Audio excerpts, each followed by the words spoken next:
My first traditional wedding was rough.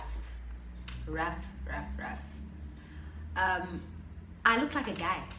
I actually, on that day, I looked like a cameraman, as people would put it, that gets to me. But it was rough, and not the actual wedding, but the condition I was in. I looked like I'd gotten beaten up by a group of thugs. Or actually, I could have passed as Kanye's West's lookalike. I won't explain why. You'll see for yourselves. I actually can't believe I'm about to share this with you. This image. Please don't laugh. Please don't laugh. Okay, let's do this.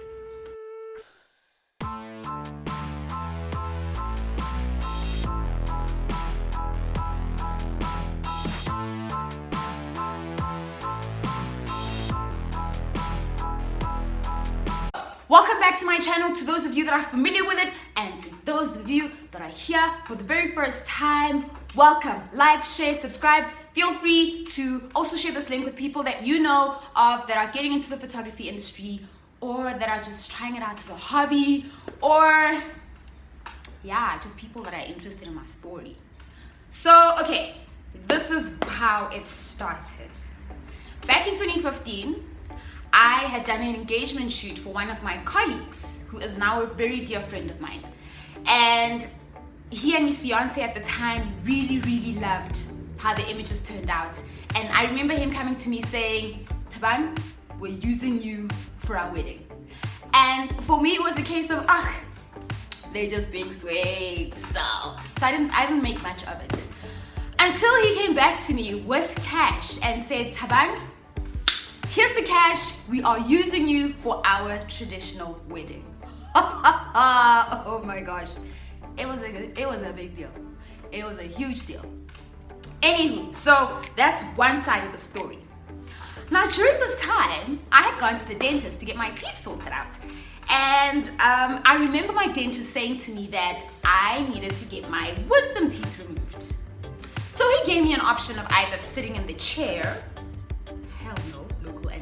hell no, or going into theater, general anesthetic. Of course, I was gonna go with that.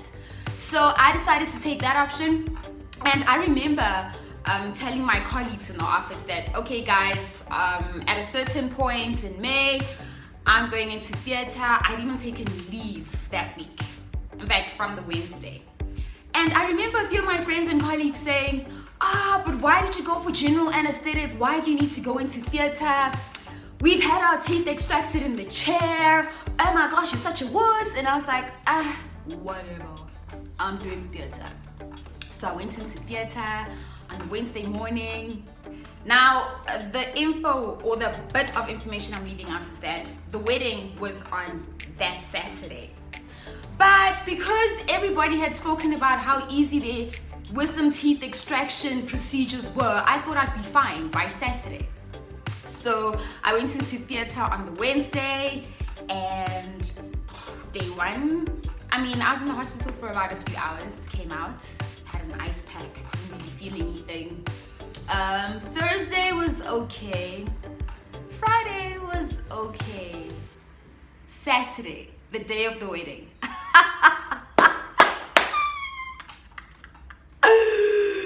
It was bad. My jaw was so swollen. I was in so much pain. But for me, I could not disappoint my friends. Especially because I was told about this like ages ago, and I was given money to go and cover this wedding. So, fine. That morning, I got dressed as sick as I was feeling. Luckily, like I say, my husband at the time was with me, and we went to Fort Slaughters. Got there, everybody was sitting up. I went to go greet the bride and groom, and the look they gave me when they saw how unokay I looked, they were just like, are you sure you can do this? And I was like, yeah, I'm fine! Even though inside I felt like I was dying. So because we had gotten there a bit early and people were still setting up, I decided I needed to go sit in the car for a little while just to pull myself towards myself, because I had moments where I wanted to throw up. I had moments where I was feeling dizzy. And I remember sitting in the car, which is when I took this selfie. So I remember there were two guys that pulled up in their car and parked next to us. And they were like, "Shoba fet." They were like, "Shoba majita." They literally thought I was a guy. They weren't even trying to be funny. They thought I was a guy, and I was like, wow. My heart sank.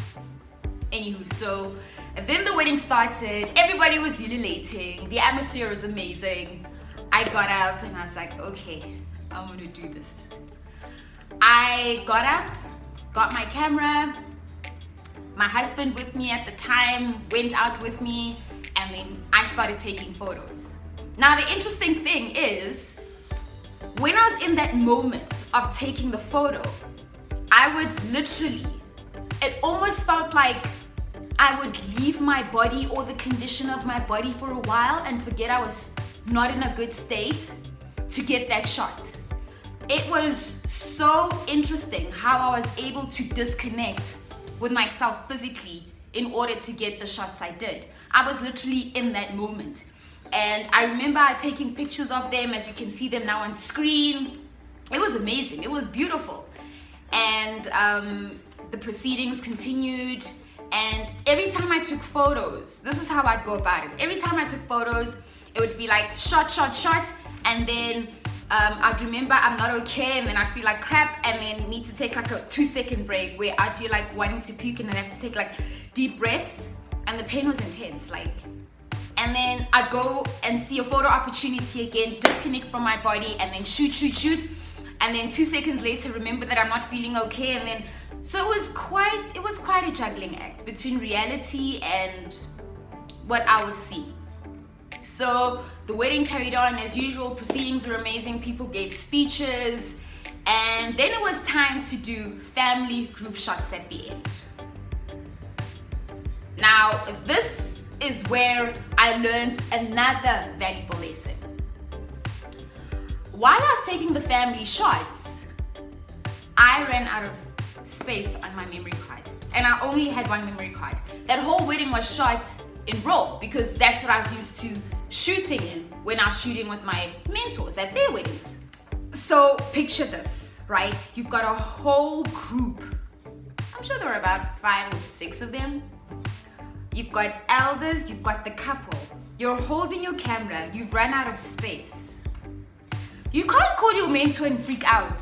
No. Now you gotta think for yourself. And this is why I mentioned before, your mentor cannot do all the work for you. You need to learn to think for yourself, independently, think quickly. And I remember looking at my camera and looking up at them and laughing and smiling with them. And I remember, I can't remember, I think one of them were like, "Did you run out of film?" I was like, "No," and I was laughing and chatting with them. Meanwhile, I was trying to look through images that I could delete to create space. Obviously, they didn't notice this because they were chatting and whatnot, and I was chatting along with them and laughing. The trick is to stay calm. Don't panic. Don't show that you're panicking. So I took the photos and everything worked out in the end. But basically what I learned is that as much as it's important to shoot in RAW, and it's preached a lot, if you're going to shoot in RAW, make sure that you've got more than one card, because RAW takes up a lot of space. When you're starting out and you only have one memory card, shooting in RAW is a bit tricky because you're shooting a lot of pictures.